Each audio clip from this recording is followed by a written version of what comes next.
We ready?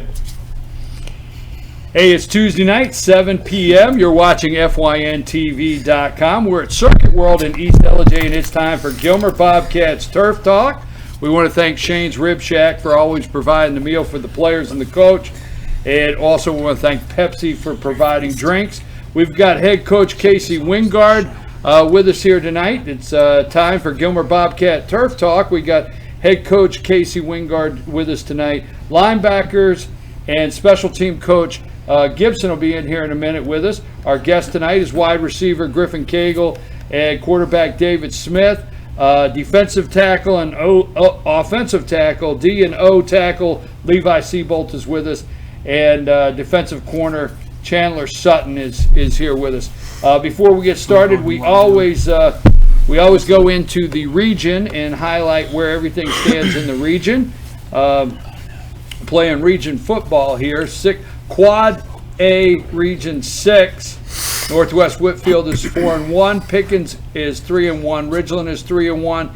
Heritage is 3-2. Southeast Whitfield 2-2. Gilmer 0-4 and Lafayette 0-4. This past week's scores: Pickens was over Ridgeland 35-34. Heritage was over Lafayette 47-21.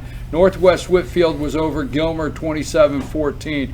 Coach, welcome to the show. Thanks for being here. Glad to have the guys. Northwest Whitfield it's not unusual for them to put 30, 40. I mean, the week before they ran up 40-some on the team they played. Talk a little bit, because although it didn't result on the scoreboard where you wanted, you did have a good defensive game, had a good offensive game, moved the ball, got it in the end zone. And I guess those are some of the little challenges you've had to get over, getting in the end zone and stopping teams. So talk a little bit about what I feel was some pretty good progress Friday night. We did have some good progress Friday night when it comes to offense and defensive side of the ball. They usually score around 30-something points a game. We held them a little bit and basically recognized the formations. The kids did a phenomenal job of getting in the right positions where they needed to be and playing hard. Offensively, we were able to move the ball. Would like to have held on to it a little bit longer. But we knew going in that is a high-powered offense, a great running back, very good quarterback, and got some receivers that can get out in space. So we knew we had our challenge in front of us. And overall, I would say the kids played phenomenal and did a very good job. But again, it's not the complete product. Let me ask you guys a question. Early on in the season, David and Griffin, I joked around with you and asked you, David, what did you need to work on? And you said getting your passes down, getting them into your receiver. And I made a joke with Griffin. I said, well, just go get them. They're not that far off. 65-yard connection. Congratulations on that. David, as far as having the starting job as the quarterback, are you starting to get your confidence built up? Are you starting to get more into, hey, this is my job on Friday night? How's things coming together on that? Yeah, it's a lot better than. Levi, leave him alone. Leave him alone. Yes, that's Levi Seabolt for the youths out there that don't know it. Yeah, you start building confidence the longer you've been doing it. So. Good answer. Good answer. Yeah. Griffin, what about you throughout this year, getting a better flow with David as far as his receiver? Pretty good, I guess. I know that more than likely he's going to throw me the ball, so I get open as much as I can. What's that supposed to be? Levi, you're going up against Ridgeland this coming week, offensively, defensively on the line. And I know without the offensive line starting really to come together, even though as late as it is in the season and with the record, what about going up against Ridgeland this week? Because last week you guys did hold your own against Northwest. I know it didn't result in the scoreboard. But what about going up against Ridgeland this week? What do you mean, what about going against them? I mean, it's just another power out team. Just going to come downhill, wing T. They're going to try and push it down our throat and get to the outside as much as they can. That's pretty much it. I mean, obviously they're going to throw it some, but I think they're definitely a more run team than they are throw. Yes, well, yeah, they run. They got about 100 yards on the season. Let's take a little break here, Cole.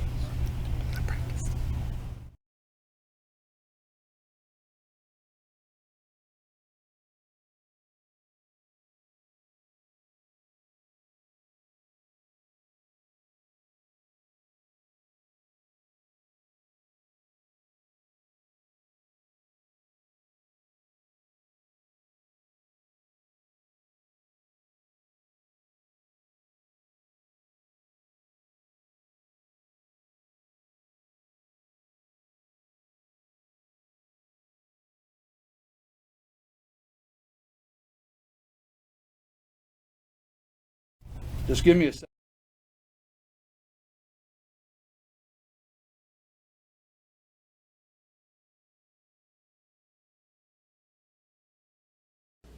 I'm Sheriff Dane Kirby, and I'll stand up for you.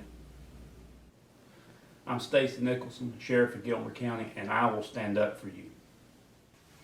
Stand up and speak out. No matter how rich, cool, talented you believe yourself to be, how you treat people ultimately tells all.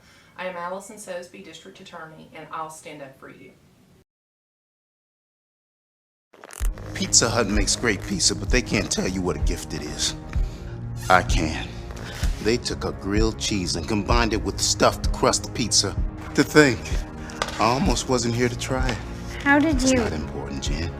What's important is that I watched the sunrise this morning. Then I got to stand in a room filled with this pizza. And later I'll stare at the ocean. Or maybe I'll learn Russian.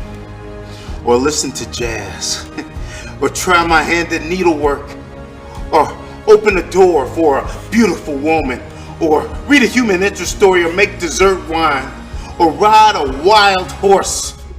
Or experiment with watercolors. Eat every slice like it's your last. Especially you, Doug. Especially Doug, right? You care about Doug. The grilled cheese stuffed crust pizza. Proof that no one outpieces the Hut.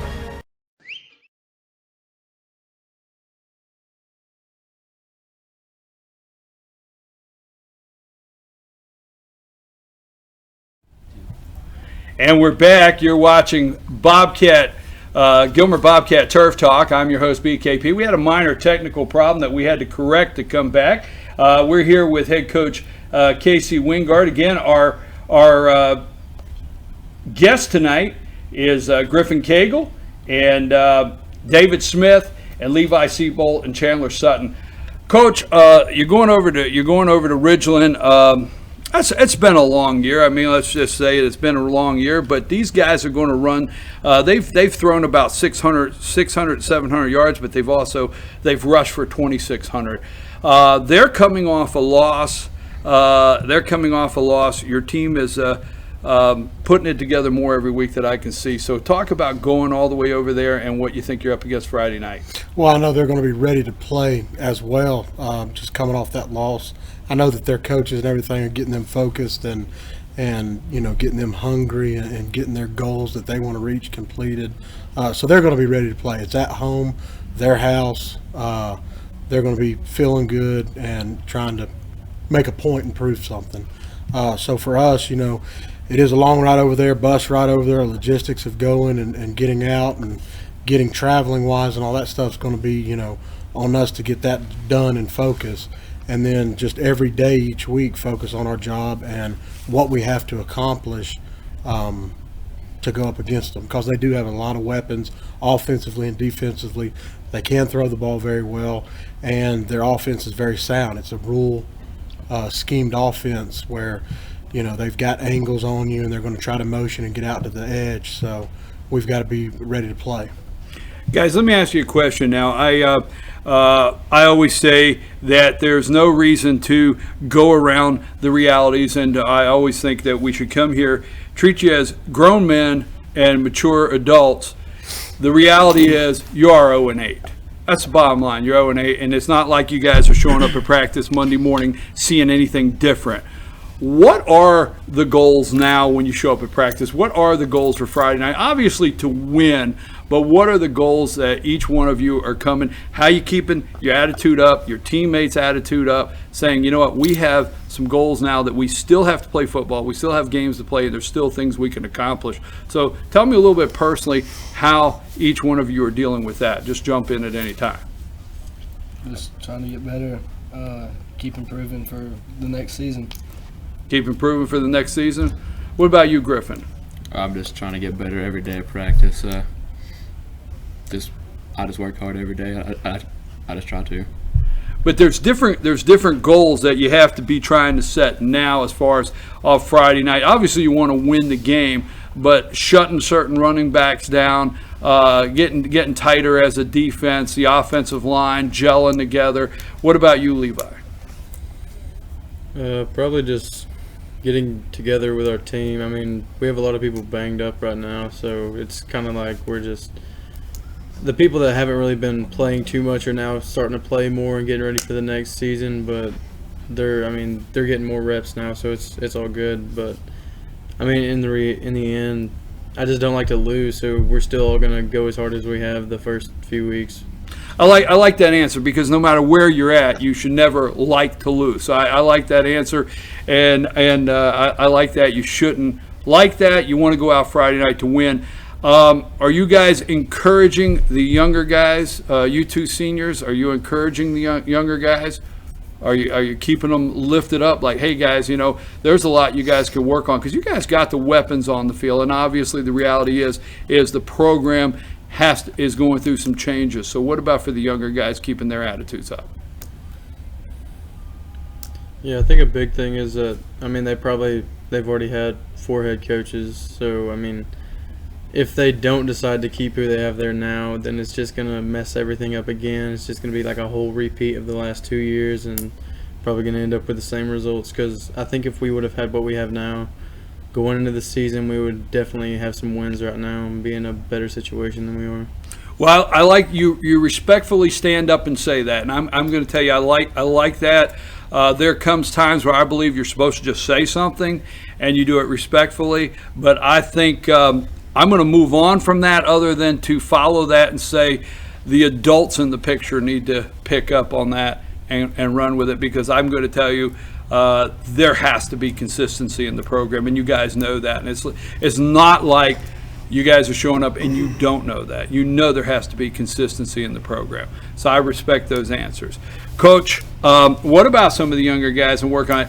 See, I've never done a show with a team in a position where I'm not saying, are you working on next year? Are you making some changes, looking at some different things for next year? So I've never actually asked that question, but I know you're coaching for Friday night. Right. But how does the position you're at in this year change maybe some things you do throughout a week? Well, looking, of course, we go from game to game, week to week. Next play mentality is kind of what I've been preaching for a while now, because I want them to understand that first and foremost. No matter what comes at you in life, regardless if it's football or something, learn from it, adapt to it, change to it. Things are going to be great. You're going to have amazing things happen to you, and you're going to have some very bad things happen to you.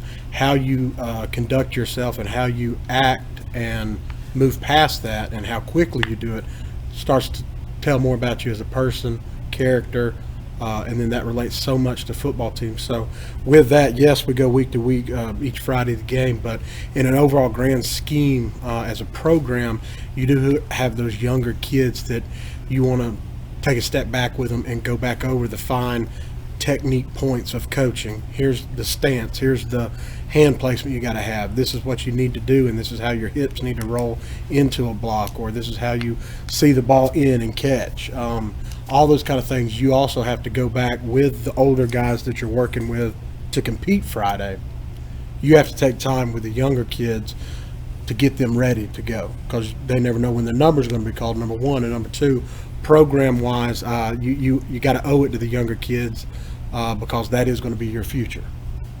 We're going to take another brief break, because I had, when we started out, I had a couple of these guys tell me they had a test tomorrow and they have to get home and study. So I wanted to do that on the camera, so that way we would check exactly what time we went to break, right, Coach? There we go. Yeah. So they better pass. Yeah, you better pass. And we're going to get Coach Gibson in here. We have We want him, the fans, to meet Coach Gibson. So we're going to take a brief break. You're watching Gilmer Bobcats Turf Talk here at Circuit World in East Ellijay and FYNTV.com. We'll be back right after these messages.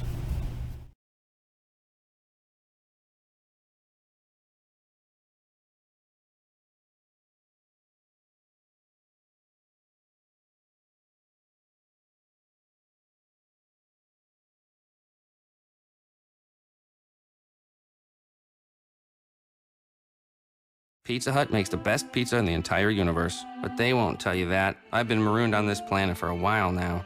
You are an impressive race. Your children know excellent hiding places. Your oceans aren't filled with lava. And you figured out how to combine a grilled cheese sandwich with a Pizza Hut pizza. Surely interstellar travel will soon follow, and then I can finally get back home.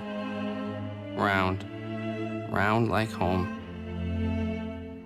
The grilled cheese stuffed crust pizza, proof that no one out-pizzas the Hut. North Georgia Diamond is your source for diamonds. Come on in to view the area's largest selection of fine jewelry at North Georgia Diamond. All repairs and designs are done on site by our jewelers. And North Georgia Diamond has the lowest prices on loose diamonds. You can also sell your gold, silver, and coins at North Georgia Diamond between Walmart and Lowe's in East Ellijay.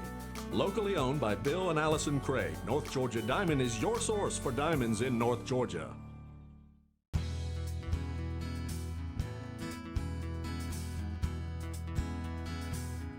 Hello, my name is Chad Watkins. I'm the manager at Larry's Body Shop.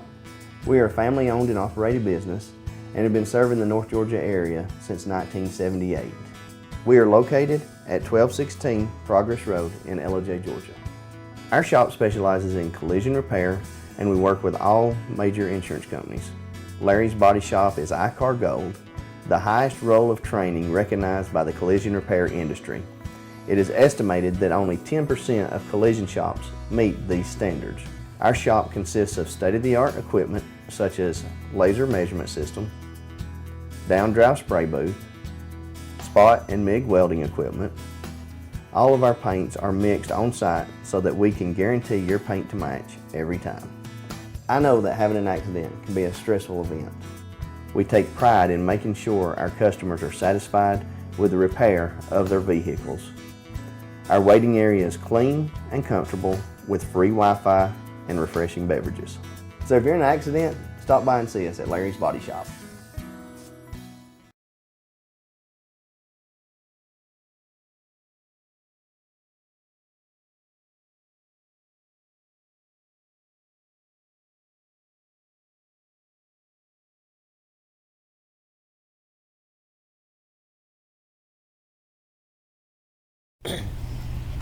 Hey, and we're back. I'm your host, BKP. You're watching Gilmer Bobcat Turf Talk every Tuesday night at 7 o'clock here at Circuit World at East Ellijay. We always want to thank Shane's Rib Shack. They've done that for 3 years in a row. They've provided the meal for the players and the coaches. We want to thank them for that, and also Pepsi. Again, Circuit World here at East Ellijay. You come right in, come to the counter, you say FYN TV, fetch your news, and just tell them we sent you over, and they'll give you a discount on your first purchase here. We now are joined, and we're going to go straight with Coach Gibson. We have not had Coach Gibson on the show. Coach Gibson is the linebackers coach and the special teams coach. Coach Gibson, I read Luke Davenport's story this week. I looked at a couple highlights and looked at all the stats. It looks as though things are, although it's not reflecting on the scoreboard, but it looks as though the kids are playing a lot better. I'll just say it like that. They've been playing well all season. A couple of balls bounced different here and there. We got a penalty not called here, different call here, and we have a whole different record. I mean, the kids have played all year. They've never quit. Okay, I like the way you went for that when I said that it looks like they're playing better. They've played well and worked hard all season. I guess it's just this last game, it just looked like some of the things were falling their way, or a defensive stand against Northwest. That's a good football team. Yes, it was. We were expecting the fireworks, and when we could shut down the fireworks, that was huge for us. That was a big lift for our team. Guys, let's go back to the passing game, and go back to that. Griffin, you've had several touchdowns on the year. How is the offense gelling right now? How are you guys coming together? Talk a little bit about it, because you guys are starting to open it up. I mean, there's been 2 or 3 games to where you hadn't been able to find the end zone. You just haven't been able to get there. There's one where I don't know. I think there was a guy on the sideline that with a yellow flag or whatever. There was a Southeast. what was that guy? I don't know. I forget that story. But anyhow, talk a little bit about the offense, rounding out the end of the season. What some of the things maybe you'd still like to accomplish on this year? I think they're coming together a lot better than at the beginning of the season, where it was everybody playing for themselves. Now it's coming together, and everybody's starting to play as a team. How are you doing, David? Because when you started last year as a freshman and early on this year, I mean, there's times when you get back there and, man, you can launch that thing. And, you just decide all of a sudden it's time to launch, huh, Coach? Yeah. 1, 2, 3. 1, 2, 3. Let it go. There it goes. But are you getting more consistent? And when I say that, in the pocket, better at surveying the field. Reality is you're a sophomore this year. You played some last year. Basically, you started this whole season. How's that coming along as far as your decision-making processes? It helps you get your decisions quicker and to know where everybody's at. Some of the plays we ran last year we're running this year. Just makes everything a lot easier. Griffin, as one of the not only receivers on the team, but one of the receivers that go long, what do you think about when you take off that some of these guys are trying to key on you? How do you feel going down the field knowing these guys are looking to key on you? I just have a lot of trust in David to put the ball where it needs to be, and I hope that he trusts me just to go up and get it in certain plays. I just want to say, off of what Coach Gibson has said earlier, the whole entire team, particularly these guys on the couch now and guys that were here earlier, but these 2 guys here, they have given 100%. I mean, the record does not reflect the way the team has played At all. Going up against Ridgeland, you said earlier, Coach, they're about 2,600 yards on the ground. They're going to about 4 guys that have 400 plus, 500 plus yards. How do you prepare for that on defense, knowing you can't go? Do you just go 11 hats on the ball? Is that the way you kind of play that kind of run game, or? No, we preach that, but in reality, everybody's got an assignment and a job to do. And we've broke down film, watched film. They've got certain formations, that they can run, and they try to hit you and hurt you in certain areas. So if we can recognize that and simulate, again, we're not going to be able to simulate the exact blocking or the speed that they're going to be able to run it at us. But if we can get some form of a look with our defense on the field, that'll help us come Friday for them to understand and recognize the formation, what they're trying to do, in the position of the play that they're going to run. So putting all of that together, making sure the kids out on the field know what's coming at them, what's happening. That's our job as coaches, to get them ready to play on Friday night and give them all the scenarios that we've seen in film so far that they've been able to attack and be successful with. So if we can hopefully get lined up in the right spot, read and do our rules right, it goes in our favor. How have you and Coach Flowers been preparing? Because last week their top back was out of the game. He was suspended for last week's game. So he was out of the game. He'll be back in this week. How are you and Coach Flowers as far as the defensive linebacker core and the defense? How are you guys looking at the way they play the run game? It all goes back to formation recognition. If we can put the kids in the right place and so they can react, read their keys, react, find the ball, we should be able to stop it. Now, slow it down maybe. I don't know about stop it, but slow it down at least. And we got a couple of guys injured this week. Lacey may not play. Engler's coming back from a groin injury. Vandover's out. So we're getting the young guys in, getting them ready also, so they can learn on the fly. Because we may need them Friday night as well. So we just put them in the right place, and if they can find it, they should be in good shape. Let me ask you, Coach. I asked the guys this earlier, and I've asked you this once in a roundabout way, but I want to go back to it. When you are at this point in the season, and in region play, to where you're not. There's times when you're going to back into the playoffs, but you're not going into playoffs. Okay, what are some of the goals and some of the things as a coach you start working on? What are the kind of things in a staff when you're building a program, and the reality is, in looking at starting a consistent program at Gilmer High School, what are the things that you start working on? Well, the first thing I started looking at also that I'm kind of dealing is just the maintenance with going all the way to the fine little details of inventory, seeing how many helmets we got, shoulder pads, what we need to order, what's the next thing we need to do, what's our winter workout program going to look like, what is the spring going to look like. We're going to have 9 games, and then we're going to play an actual other team for a spring game, or we're going to do a purple and white game like that has been done in the past. So I'm looking at all those different options, and then also we have 5 coaches on staff right now, including myself. So that is a very understaffed football team for the amount of kids we have out. Plus, I help out with O-line, D-line, linebackers. Flowers does DB. Coach Luck does quarterbacks, receivers, and Wilson does the offensive line. So, we're spread very thin when it comes to practice in general. So one of the first things I'm looking at is kind of putting seeds out there and trying to hopefully be able to bring in some other coaches for next year to help out with the team and to get a kind of philosophy built around, rules put in place, change up a couple things of how this is how you act, this is how you conduct yourself,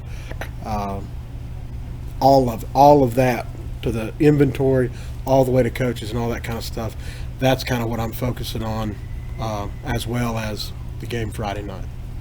Well, looking at the past several games since you took over as head coach, some of the things that the only way to really go at it is it looks like the first half of the game, the conditioning, you guys have enough to get through that first half, and it starts the downhill. And I hate to put it like that, conditioning is the bottom line. I mean, when you get to this point in the season, you start seeing what the results of your conditioning are coming to full circle right now. Would you agree? I agree, and I think that starts in the winter workouts and in spring. And I know you got some time lapse in there before you're around the football kids, and before you even start up football, you've got wrestling season, baseball season, basketball, all that kind of stuff going on. But I think it starts at the winter workouts and in spring and going into the summer. That right there, the work you put in there, you'll see in the 7th, 8th, 9th, 10th game of the year when it comes to conditioning and these kids lasting throughout a season. In my own opinion, every coach has a different philosophy, and that's just kind of one of my philosophies. That's when you start the game 7 at that time. 8, 9, and 10 is in the summer, in the spring, understanding with a weight plan, strength conditioning plan, and getting them as much football practice and as much football time as you possibly can to put them in situations where they can understand and get a feel for it. And I think that's one of the things we have to do as a staff and as a football team, looking forward, looking towards in the future. It goes back to the old wrestling mentality. The best way you get better at being a good wrestler is the more mat time you're going to have. The more mat time you get, the better wrestler you're going to be. The more football time you get, the better football player you're going to be. And doing it all in a positive way and building these kids up and encouraging them. It's very fun and it's exciting, and that's kind of what I see for conditioning wise.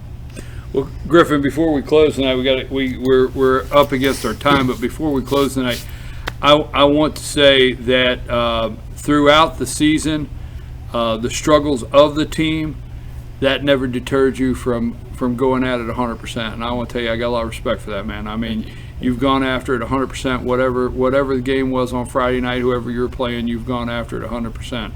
And David, we're still working with you, okay? We're still, all right, just to make you smile. You smile, I got you to smile. We're still working with you, all right? That 1, 2, 3 launch, right, Coach? 1, 2, 3 launch. There you go. Hey, look, I can't tell you how much I enjoy being with this team and all of the teams here in North Georgia. I get an opportunity to spend time with these young men and the coaches. You've been watching Gilmer Bobcat Turf Talk. And we're here every Tuesday night at Circuit World in East LJ. We want to thank Shane's Rib Shack for providing the meal, Pepsi for providing the meal. Now let me just go over Friday night. Friday night we're looking at Pickens will be traveling over to take on Lafayette Ramblers. Southeast Whitfield will be playing Northwest Whitfield.